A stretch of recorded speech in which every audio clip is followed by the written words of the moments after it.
Hey guys, welcome to this week's episode of Delving with Devin. So, just when you thought Collect a Company had rotated out of Standard, we're going to be playing it in Modern today. So, this card has seen quite a bit of play in Modern between Elves, Bant Spirits, those sorts of things.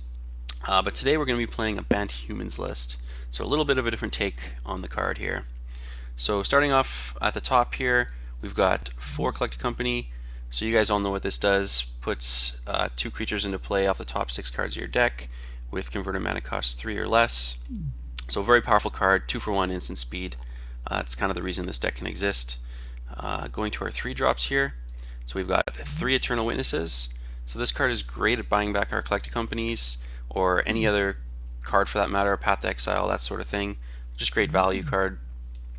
3 Reflector Mages. So this card was an all-star in Standard, only running 3, not 4, just because some decks in Modern don't really run too many creatures.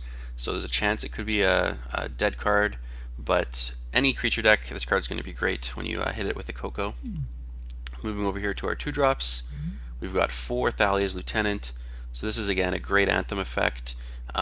Great to hit off Collect Company, pumps your entire team basically. And if you can hit 2 Thalia's Lieutenants at the same time with your Collected Company, they'll trigger each other off of each other, so they'll both get 2 counters, which is phenomenal. We've got 2 Meddling Mages as a way of disruption. So this card is great at naming sweeper effects, Anger of the Gods. Against combo, it's really good too, naming their win conditions. Just a solid disruption piece. We've got 2 Phantasmal Images. So this card is great at copying whichever creature we need more copies of. So you can copy your Eternal Witness or Reflector Mage to bounce something, even Thalia's Lieutenant or Meddling Mage to really lock out multiple pieces of their deck. So we got Handwear Malicious Captain here. So this card hasn't really seen any play in Modern. This was a bit of a pet card of mine in Standard though, so I want to give it a try here. For 2 mana in a purely creature-based deck, it's going to be flipping quite frequently, so it's probably going to be like a 5/5 or a 6/6 for 2. And then when it is flipped, it also pumps out 1/1 humans. So these 1/1 humans will get tokens from our Thalia's Lieutenant, or if we already have a Thalia's Lieutenant in play, the Thalia's Lieutenant will get pumped every turn from it. And as we move over here to our 1 drop as well, we have Champion of the Parish, which is just great value for 1 mana. Every single creature on the main deck is going to pump it, and the tokens off of the Militia Captain are also going to continually pump it as well. So we got that. And then we also get to run 7 1 mana Accelerants, and they both happen to be human, which is phenomenal as well. So the synergy is just packed into this deck. So ideally we go turn 1 Accelerant into turn 2, Champion of the Parish and Thalia's Lieutenant or something along those lines, and really start getting a solid board presence. We also get to run 4 Path to Exile. So this is probably the best removal spell in the format.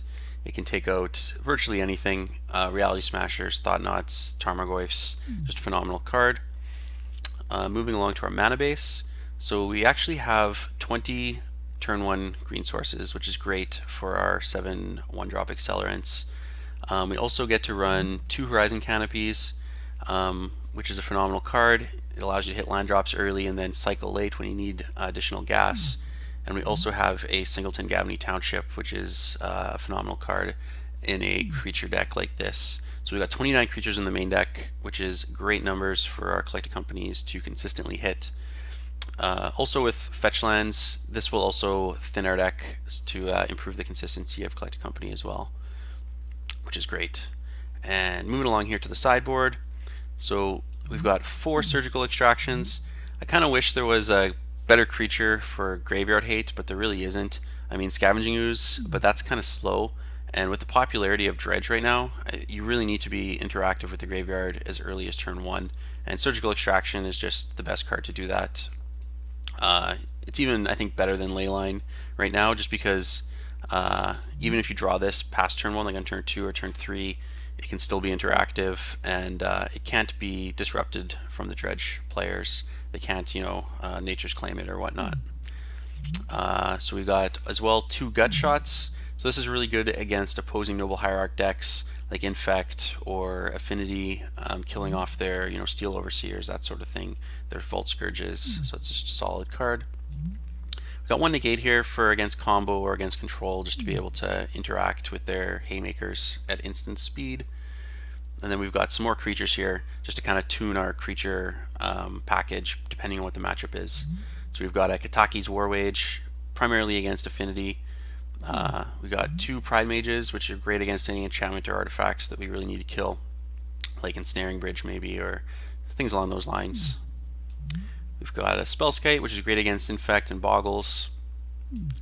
And the third Meddling Mage, which, again, this card's pretty reasonable against Lantern Control. Being able to name Ensnaring Bridge, they really can't, lock you out from that point. We've got the fourth Eternal Witness, which is great against any grindy matchups like Jund or Grixis Control, that sort of thing, just to be able to grind out the matchup as best we can. And then we've got a spicy one here, two Magus of the Moons, and we're running the one Stomping Ground in the main just so we can hard cast it if we need to. But being able to like Coco into this can lock out so many decks. A lot of these 3-color control decks that aren't expecting an instant speed Blood Moon effect. It can be pretty solid. And oftentimes, yeah, they could have Lightning Bolt, but oftentimes they will have had to have used their Lightning Bolt already on like a Champion of the Parish or a Militia Captain or something along those lines. So there we have the deck. I've played a few games with it so far, and I've been tuning it for a bit, and it seems pretty solid. Hopefully we can get some good games in, and hopefully you guys like it. We'll see you guys in the first round.